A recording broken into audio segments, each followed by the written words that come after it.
بسم اللہ الرحمن الرحیم عن عبد اللہ بن حبیب رضی اللہ تعالی عنہ وعنہ قال قال رسول اللہ صلی اللہ علیہ وسلم من ظن بالمال ان ينفق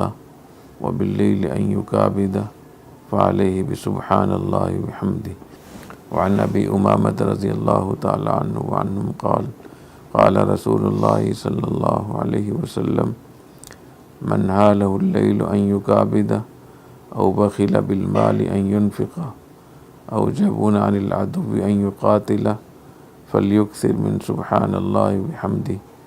فإنها احب الى اللہ من جبل ذهب ينفق في سبیل اللہ عز وجل۔ ارشاد فرمایا حضور اکرم صلی اللہ علیہ وسلم نے، جو مال خرچ کرنے کی ہمت نہ رکھتا ہو، رات میں اٹھنے کی ہمت نہ رکھتا ہو، دل تو بہت چاہتا ہے اللہ کے راستے میں خرچ کروں، لیکن ہمت نہیں ہوتی،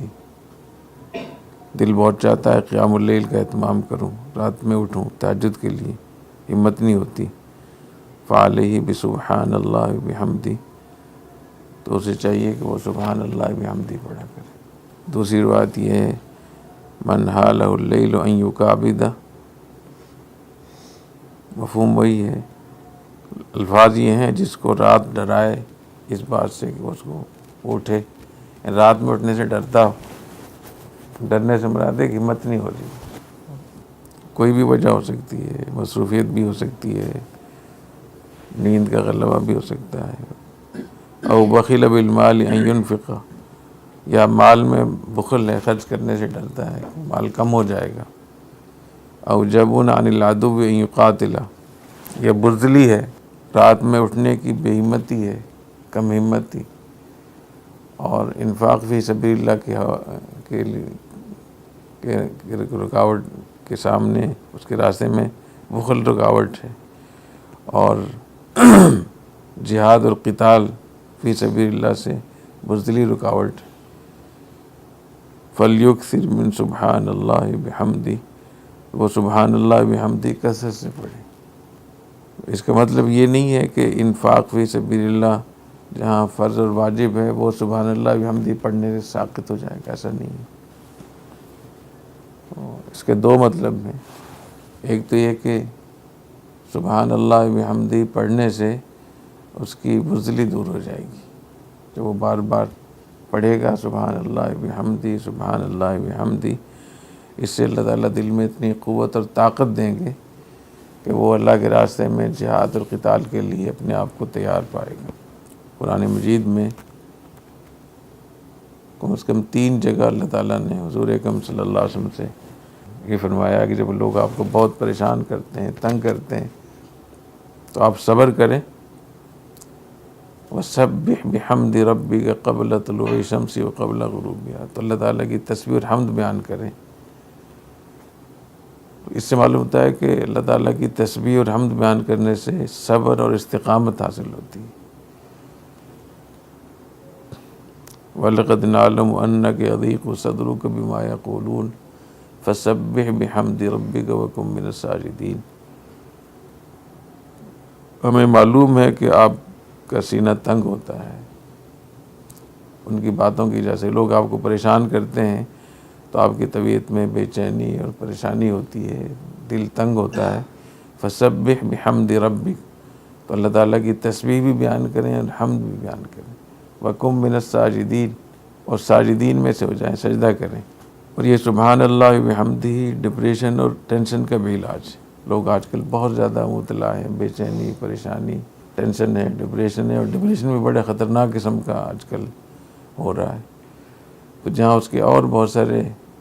علاج ہیں، دوائیں لی جاتی ہیں ڈاکٹروں سے، ان کے مشورے، اس کا ایک بہت بڑا علاج سبحان اللہ بحمدہ، اس کو کثرت سے پڑھنا چاہیے، اس سے بہت دل میں طاقت آتی ہے، مضبوطی آتی ہے، استقامت حاصل ہوتی ہے، اور وساوس اور پریشانیاں دور ہوتی ہیں اس سے۔ اور اس کا معنی ہے کہ یا اللہ میں آپ کی تسبیح بھی بیان کرتا ہوں اور حمد بھی بیان کرتا ہوں، دونوں چیزیں اکٹھی، تو اس کی بہت فضائل ہیں سبحان اللہ بحمدہ کی۔ فرمایا انہا احب الی اللہ من جبل ذہب ينفق فی سبیل اللہ، اس کے پڑھنے کا اتنا ثواب ہے کہ پہاڑ، سونے کا پہاڑ اللہ کے راستے میں خرچ کر دے، اس سے زیادہ اللہ تعالیٰ کو محبوب ہے۔ سبحان اللہ بحمدہ۔ اور کتنے وقت لگتا ہے سبحان اللہ بحمدہ، بہت آسان بھی۔ صحیح بخاری صحیح مسلم کی روایت ہے، آپ نے ارشاد فرمایا کہ جو آدمی 100 مرتبہ صبح شام سبحان اللہ بحمدہ کہتا ہے، اس کے گناہ ختم ہو جاتے ہیں، اگرچہ سمندر کی جھاگ کے برابر ہی کیوں نہ۔ تو ایک مطلب یہ ہوا کہ سبحان اللہ بحمدہ کہنے سے ہمت ہوگی، توفیق ہو جائے گی، بزدلی دور ہو جائے گی، بخل دور ہو جائے گا، کم ہمتی ختم ہو جائے گی۔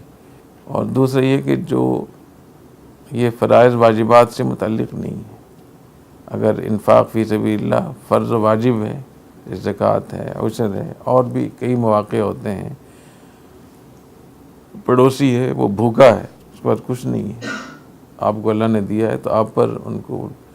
اس کی بھوک دور کرنا یہ فرض ہے، گناہ ہوگا۔ تو جہاں خرچ کرنا فرض ہے، واجب ہے، تو وہاں ایسا نہیں ہے کہ سبحان اللہ بحمدہ پڑھ لیں بس، وہاں تو خرچ کرنا ہی ضروری ہوگا۔ جہاں فرض و واجب نہیں ہے اس کے علاوہ بھی بہت کچھ خرچ کرنا چاہیے، بہت ساری اس کے فضائل اور بہت سارے احکام ہیں، تو سبحان اللہ بحمدہ کا اہتمام کرنا چاہیے۔